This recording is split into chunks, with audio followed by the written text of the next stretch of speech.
Hello everyone, আশা করছি আপনারা সকলেই ভালো আছেন। আজকের এই ভিডিওতে দেখাবো যে এরকম একটি পুরনো ছবিকে আপনি কিভাবে ডিজিটাল করে তুলবেন। এর জন্য অবশ্যই আমাদের এই ভিডিওটি সম্পূর্ণ কন্টিনিউ করতে হবে, আর আপনিও পারবেন এই ধরনের ওল্ড ফটো থেকে নতুন অর্থাৎ ডিজিটাল ফটো জেনারেট করতে। তো চলুন শুরু করা যাক।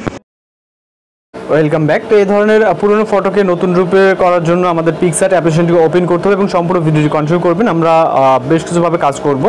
তো আমরা এখান থেকে একটি পিকচারকে সিলেক্ট করব, যে পিকচারটা পূর্বের তোলা একটি ছবি। ওকে, জাস্ট আমরা আমাদের মতো করে একটি পিকচার সিলেক্ট করতেছেন, আপনি আপনাদের মতো করে এটি সিলেক্ট করবেন। তো জাস্ট পিকচারটিকে সিলেক্ট করে নিলাম। নেওয়ার পর এখানে দেখতে পাচ্ছেন অনেক পুরনো একটি ছবি। তো জাস্ট আমরা এটিকে ক্রপ করে নিব, যেহেতু ক্যাপচার করার সময় সাইডে অনেক অংশ আছে। তো আমরা এখান থেকে টুলসে গিয়ে জাস্ট ক্রপ করব। ওকে, ক্রপ অপশনে যাব এবং এটা আমাদের পর্যাপ্ত পরিমাণ যতটুকু প্রয়োজন হয় জাস্ট ছবিটা রেখে এতটুকু ক্রপ করে নিব। নেওয়ার পর এখান থেকে টিক মার্কে ক্লিক করবো, এরপর এটাকে ডাউনলোড করবো, অর্থাৎ পিকচার থেকে সেভ করবো। এই প্রসেসটা হয়তো অনেকেরই জানা। তো যাই হোক, এরপর আমরা বাকি এডিটিং করার জন্য আমরা জিমিনি অ্যাপ্লিকেশনটিকে ওপেন করবো, যেটা গুগলের একটি অ্যাপ্লিকেশন, গুগল জিমিনি। জাস্ট এটাকে ওপেন করবেন। ওকে, আমার অলরেডি ইনস্টল করা আছে, যার কারণে আমরা ওপেন করলাম। আপনাদের মতো করে প্লে স্টোর থেকে ইনস্টল করে দেন ওপেন করবেন।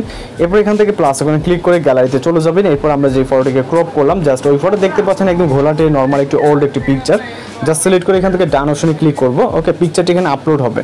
এরপর এখান থেকে আমরা ইমেজ ব্যানার এখন দেখতে পাচ্ছেন, এখানে একটা ক্লিক করবেন। এরপর এখানে আমরা একটি প্রম্পট পেস্ট করব, যেই প্রম্পটটি আপনি ভিডিওর ইন্ডিংয়ে পেয়ে যাবেন। এখানে কোনো রকম চেঞ্জ করার দরকার নাই, এটা ভিডিওর ইন্ডিংয়ে এই প্রম্পটটি আমরা দিয়ে দিব। আপনারা এখান থেকে কালেক্ট করে দেন এখান থেকে পেস্ট করবেন এবং সেন্ড করবেন। ওকে, এরপর আমাদের জাস্ট এখানে কয়েক সেকেন্ড ওয়েট করতে হবে। এখানে খুব বেশিক্ষণ ওয়েট করতে হবে না, জাস্ট 10 থেকে 20 সেকেন্ড। এর ভিতরে দেখবেন যে বর্তমান সময়ের মতো ডিজিটাল করে দিবে এই পিকচারটিকে। ওকে, এটা আপনি আপনার যে কোনো পুরনো ছবিকেই করতে পারবেন, যেমন অনেক আগের পুরনো ছবি থাকে পাসপোর্ট বা এরকম সাইজের, সেগুলো ক্যাপচার করে আপনি এই ইমেজগুলো জেনারেট করে নিতে পারবেন।